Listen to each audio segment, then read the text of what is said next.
Hey team, happy Friday. Mrs. Wood here, excited to bring you another chapter book that I think you all might be interested in. Oftentimes I get asked about sign language and if we have any books about actually using sign language. And we do have several, I've ordered some more, but we have a really great chapter book that I think gets overlooked a lot. It is historical fiction. It talks about sign language, and it's one of the only books I know that's actually written from the perspective of a deaf person, so somebody who can't hear. I read this one recently and really enjoyed it. Now, I'm going to be honest with you, part of the first part of the book is a little slow. This is one of those where, right, we talk about you have to kind of get up that hill to get to the exciting part. You have to learn the characters. And once I hit this certain part in the book, it blew my mind away. There's at one point where you're going to say, "What just happened, Mrs. Wood?" And then you're going to be on a roller coaster the rest of the time. It's super fun. I highly suggest trying Show Me a Sign. See, it has several different awards by Anne-Claire Lazat. So I'm going to read the inside cover like I'm previewing, then read a little bit of the first chapter. So you'll notice, again, I'm not reading you the back cover because this is reviews. We've been talking about that. If there's reviews and other stuff, you go to the inside cover. So here's where it's going to tell me about the story. Mary Lambert has always felt safe and protected on her beloved island of Martha's Vineyard. Her great-great-grandfather was an early English settler and the first deaf islander. Now, over 100 years later, many people there, including Mary, are deaf, and nearly everyone can communicate in sign language. Mary has never felt isolated. She is proud of her lineage. But recent events have delivered winds of change. Mary's brother died, leaving her family shattered. Tensions over land disputes are mounting between English settlers and the Wampanoag people. And a cunning young scientist has arrived. Wait till you meet this scientist. Hoping to discover the origin of the island's prevalent deafness, his maniacal drive to find answers soon renders Mary a live specimen in a cruel experiment.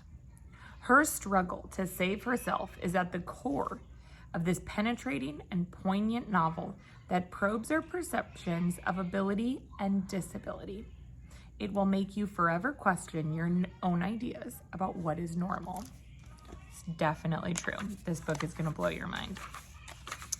All right, so I'm going to start with, I'm actually going to read, I'm going to start with chapter 1, but I want you to know the prologue right here is written from the author, and she kind of talks about why she wrote the story and how she learned about this deaf culture.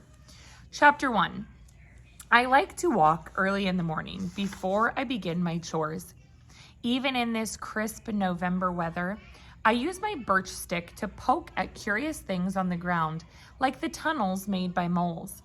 They go so deep, they churn up the sand below the soil.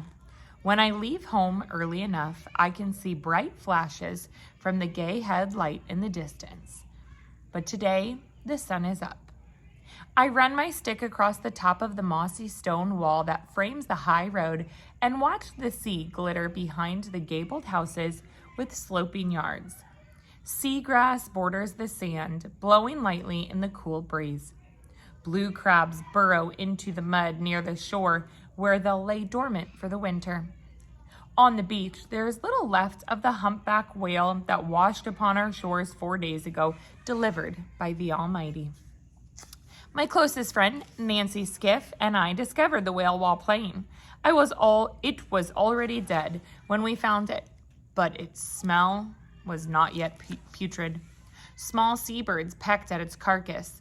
Its sea-worn, molted black skin was covered in humps and bumps. We were awestruck by its massive bulk. Nancy and I walked a large circle around it. I collected scallop shells, moon shells, and quahog shells and put them next to the whale as a final offering from a human friend.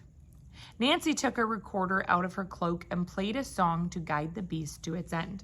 When Nancy and I ran to get her father, my papa, and the other men, they came with spades, knives, rope, and wheelbarrows.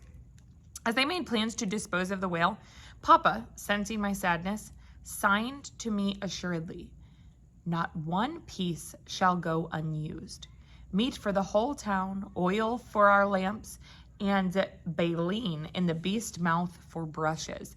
So they're saying they're really going to use every little part of the whale. Remember, this is at a much different time in history. And so they're going to make sure to use all of the parts. Notice the dad said he signed. So he didn't speak to her. He used his hands to sign that message to her. I couldn't watch as our treasure was flensed, cut, and taken away piece by piece. I stop and write whale in the sand with my stick. I love words, but they confound me too. The way my mind thinks is not just in signs or English words and sentences, but in images and a flow of feeling that I imagine resembles the music that I've never heard. I watch the tide leaping in and out. I pass a stretch of high road that I have come to avoid. I circle around it as if it has hollowed ground and head back home. Leaves jump and twirl ahead of me. The wind beckons me toward a small graveyard. I choose to ignore its silent whispers. She's not going to the graveyard. Okay, we're on chapter 2. Yeah, really interesting, really great story. I hope you will consider trying Show Me a Sign. All right, have a great day, guys. Bye.